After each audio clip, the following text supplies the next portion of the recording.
Hello, dear students. Welcome back to another online session. And in our previous lesson, we have been analyzing a board question, Joshua Board 2019. In this lesson, we will analyze the same board question from question number 4 to question number 6. That means here we have completing sentences, right form of verbs, and also changing sentences as directed. So the lesson to discuss today is Joshua Board 2019 and writing answers. This class is required for boys of class 11 and 12, and this is also considered as part 2.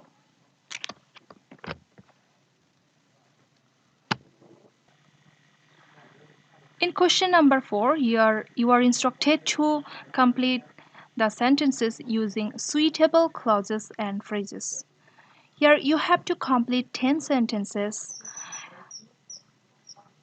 for which you have got 5 marks, 0.5 for each sentences.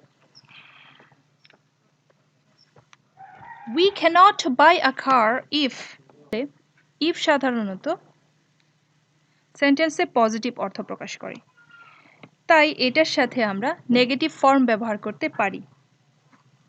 সাধারণত আমরা ঠিক এইভাবে সেন্টেন্সটা complete করি, we are not solvent enough to maintain it.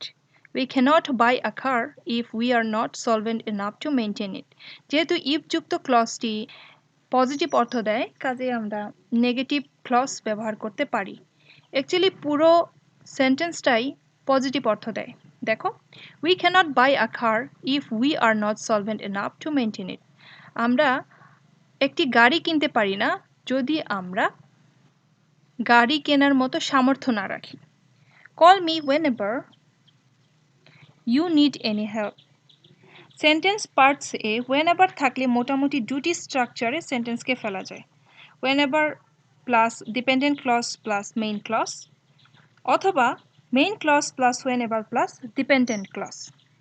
যেহেতু আমাদের এই সেন্টেন্সটাতে প্রথমত আমাদের মেইন ক্লজ আছে, সেটা হচ্ছে কল মি, মেইন ক্লজ। whenever, তাহলে এখানে আমাদের একটা ডিপেন্ডেন্ট ক্লজ বসাতে হবে। ডিপেন্ডেন্ট ক্লজ হলো যে ক্লজটি অর্থ সম্পূর্ণ করতে পারে না। whenever যেহেতু আছে, এখানে তুমি যে ক্লজই বসাবে সেটাই ডিপেন্ডেন্ট হয়ে যাবে। So you need any help. The man was so weak that. সেন্টেন্সে so that থাকলে এই স্ট্রাকচারটি ব্যবহার করতে হবে। প্রথমত so যুক্ত রিজন ক্লজ প্লাস that যুক্ত effect clause. So always keep in your mind that so সাধারণত অ্যাডভার্ব হিসেবে অ্যাডজেক্টিভ বা অ্যাডভার্বের পূর্বে বসে, ক্লজ গঠন করে এবং পরবর্তীতে দ্যাট ক্লজের কাজের কারণ বা রিজন প্রকাশ করে। এক্ষেত্রে দ্যাট ক্লজটি সাধারণত না বাচক হয়ে থাকে। স্ট্রাকচারটি এমন দাঁড়ায়, subject plus verb plus so, adjective বা অ্যাডভার্ব বসে, দ্যাট বসে, সাবজেক্ট বসে, ক্যান কুড বসে অথবা ক্যান নট কুড নট বসে এবং ভার্ব বসে। দেখো, the man was so weak that he could not walk properly. প্রথমত দ্য ম্যান সাবজেক্ট বসেছে, ওয়াজ ভার্ব বসেছে, সো বসেছে, অ্যাডজেক্টিভ বসেছে, দ্যাট বসেছে, আবার সাবজেক্ট বসেছে, কুড নট বসেছে। এই কারণে, কারণ আমাদের সেন্টেন্সটা পাস্ট ফর্মে আছে, ওয়াজ আছে। দেখো, এখানে যদি ইজ থাকতো তাহলে তোমাকে এখানে ক্যানট ব্যবহার করতে হতো। The man is so weak that he cannot walk properly. এই বিষয়টা তোমাকে খেয়াল করতে হবে, সবসময় মাথায় রেখো। Next one, since it was raining heavily he could not go out for playing. So একটা সেন্টেন্সে যদি সিন্স বা এস থাকে, তাহলে প্রথমে মেইন ক্লজ, এরপর since as, already known or possible reason clause বসাতে হয়, অথবা এস বা সিন্স যদি আগে থাকে, অলরেডি নুন বা পসিবল রিজন ক্লজ বসাতে হয়, এরপর মেইন ক্লজ বসাতে হয়। দেখো, প্রথমে আমাদের এখানে since it was raining heavily, কাজে এখানে আমরা বুঝতে পারছি একটা রিজন দেখতে পাচ্ছি। since এর সাথে একটা reason clause। তাহলে এবার আমাদের main clause বসাতে হবে। We could not go out for playing. Since it was raining heavily, we could not go out for playing.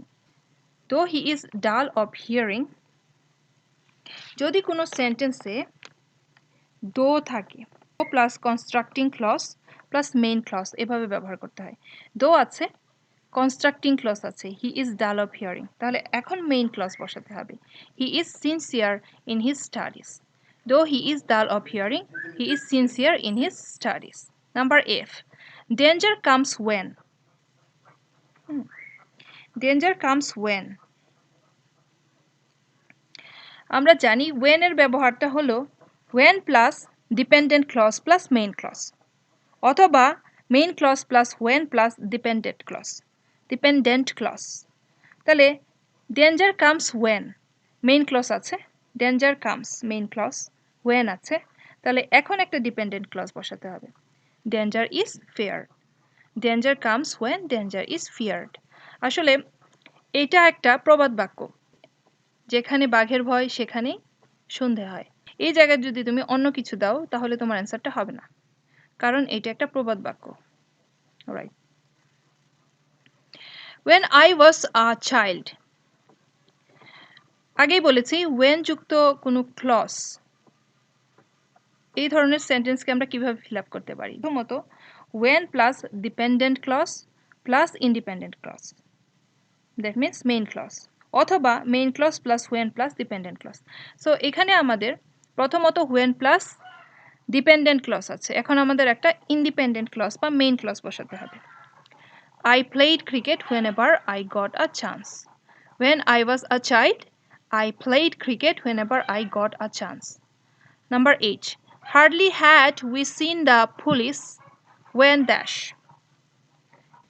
Hardly had যুক্ত কোনো সেন্টেন্সকে ফুলফিল করতে হলে প্রথমত hardly had plus action clause when plus reaction clause বসাতে হয়। দেখো hardly had we seen the police when, তাহলে এখন বসাতে হবে reaction clause. We were attacked by the hijackers. Hardly had we seen the police when we were attacked by the hijackers. Speak the truth or যুক্ত কোনো সেন্টেন্সকে যদি আমরা fulfil করতে যাই তাহলে সবসময় মনে রাখতে হবে or আমরা ব্যবহার করি সাধারণত কম্পাউন্ড সেন্টেন্সে।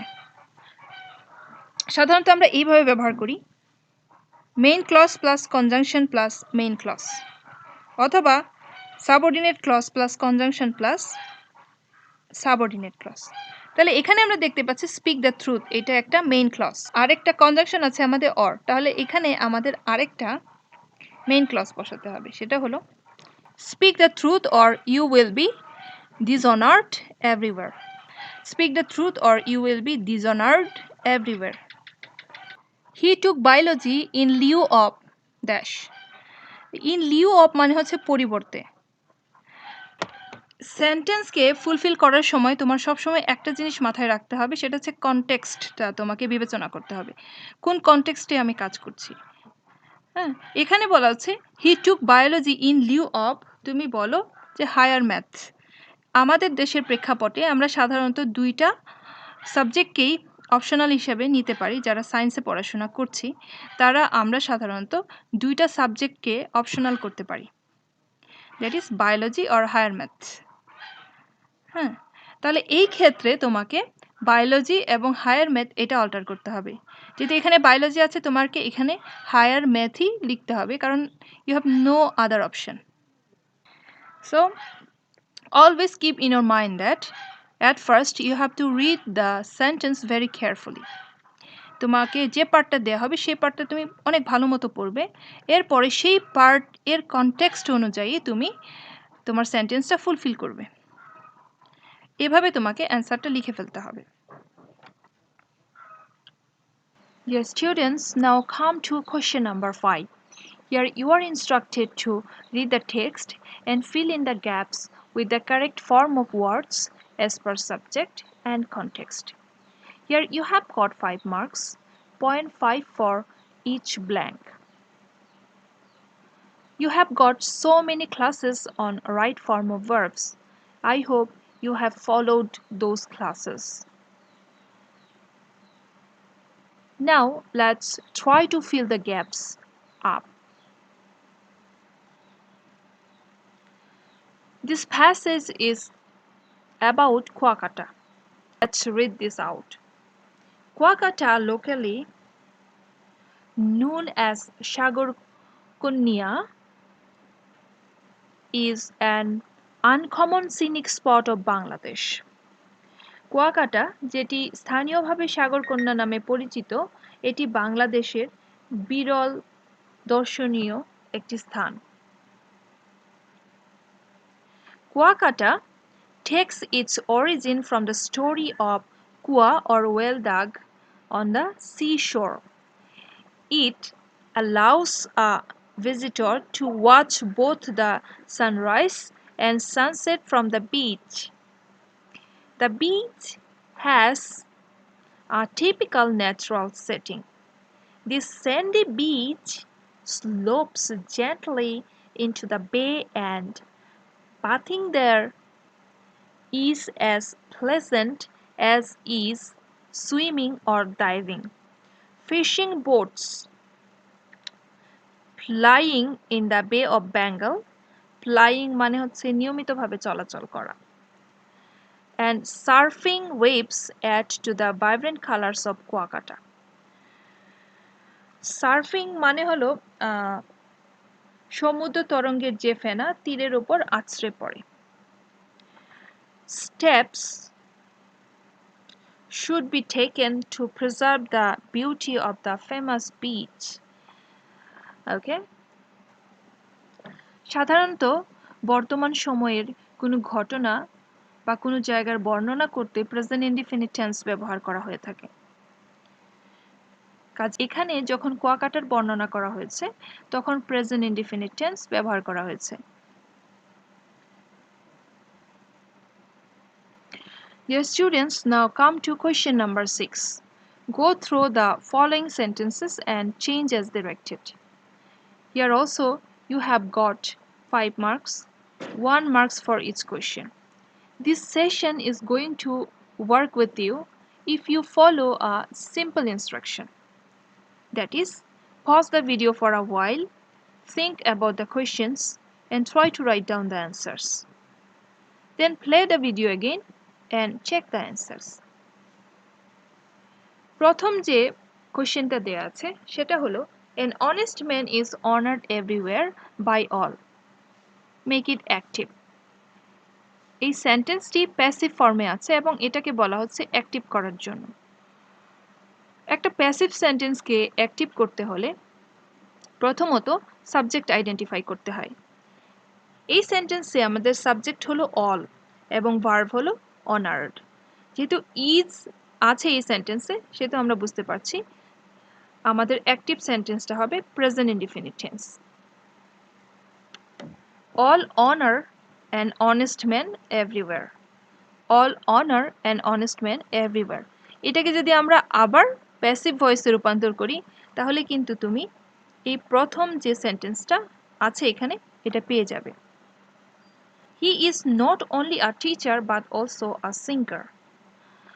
সাধারণত যখন আমরা ট্রান্সফরমেশন অফ সেন্টেন্স করি তখন আমাদের প্রথম কাজ হলো সেন্টেন্সটা কি অবস্থায় আছে সেটাকে আইডেন্টিফাই করে ফেলা।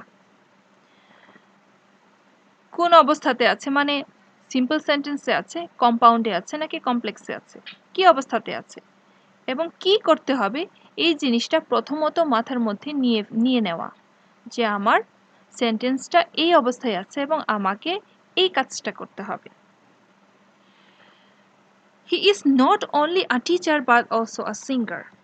এই not only but also দ্বারা আমরা বুঝতে পারছি এটা একটা কম্পাউন্ড সেন্টেন্স। যেহেতু not only but also একটা কোঅর্ডিনেটিং কনজাংশন। আমরা জানি কোঅর্ডিনেটিং কনজাংশন আমরা সাধারণত কম্পাউন্ড সেন্টেন্সে পেয়ে থাকি। তাহলে একটি কম্পাউন্ড সেন্টেন্সকে সিম্পল করতে হলে প্রথমত ভার্বের সাথে আইএনজি যোগ করতে হবে। ইজ হচ্ছে আমাদের ভার্ব এবং ইজ ভার্বের বেস ফর্ম হচ্ছে বি। কাজে আমাদের লিখতে হবে বিইং। ওকে, আমরা বলবো besides being a teacher he is a singer. Besides being a teacher he is a singer. আমরা জানি একটা সিম্পল সেন্টেন্সে একটার অধিক ফাইনিট ভার্ব থাকতে পারবে না। আমাদের সেন্টেন্সে একটি মাত্র ফাইনিট ভার্ব আছে, সেটা হলো is। কাজেই besides being a teacher he is a singer, এটা একটি simple sentence. Right, now move to next one. Though we are improving so fast, we have to work hard for the community. Though we are improving so fast, যদি আমরা এই পর্যন্ত এই সেন্টেন্সটা দেখি তাহলে এইটা একটা ডিপেন্ডেন্ট ক্লজ, এবং এই ডিপেন্ডেন্ট ক্লজের সম্পূর্ণভাবে অর্থ প্রকাশ করার জন্য আরেকটা ক্লজের উপর ডিপেন্ড করতে হয়েছে, যেটা একটি independent clause. We have to work hard for the community. তাহলে এই সেন্টেন্সটা একটি কমপ্লেক্স সেন্টেন্স। যে সেন্টেন্সে একটা ডিপেন্ডেন্ট ক্লজ এবং একটা ইন্ডিপেন্ডেন্ট ক্লজ থাকে সেই সেন্টেন্সটা হলো কমপ্লেক্স সেন্টেন্স। তাহলে এই কমপ্লেক্স সেন্টেন্সকে কম্পাউন্ড সেন্টেন্সে রূপান্তর করতে হলে আমরা জানি কম্পাউন্ড সেন্টেন্সে দুটি ইন্ডিপেন্ডেন্ট ক্লজ একটি কোঅর্ডিনেটিং কনজাংশন দ্বারা যুক্ত থাকে। আমরা বলবো we are improving very fast but we have to work hard for the community. very few যুক্ত পজিটিভ ডিগ্রিকে সুপারলেটিভ ডিগ্রিতে রূপান্তর করতে হলে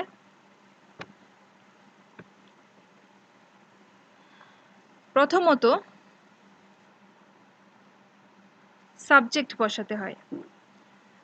এই সেন্টেন্সে আমাদের সাবজেক্ট হলো পাকিস্তান, কাজে এখানে আমরা পাকিস্তান লিখেছি। এরপরে ভার্ব বসাতে হয়, ভার্বের পরে ওয়ান অফ দা বসাতে হয়। এরপর পজিটিভ ডিগ্রি এর সুপারলেটিভ ফর্ম বসে। ভেরি ফিউ এর পর থেকে ভার্বের পূর্ব পর্যন্ত বসে। So Pakistan is one of the most unpredictable cricket teams in the world. My friend came to me to get help from us. To যুক্ত সিম্পল সেন্টেন্সকে কমপ্লেক্স সেন্টেন্সে রূপান্তর করতে হলে প্রথমত সেন্টেন্স এর শুরু থেকে টু পর্যন্ত বসে, সো দ্যাট বসে, সাবজেক্টের পর ক্যান, কুড, মে, মাইট বসে, সেন্টেন্সের বাকি অংশ বসে। কাজে এই সেন্টেন্সটা আমরা এইভাবে লিখতে পারি, my friend came to me so that he could or he might get help from us. So dear students, your homework is solve Dhaka board 19 from question number 4 to question number 6. In our next lesson we will be solving some problems of narration, modifiers, synonyms. That's all for today. Thanks to you all.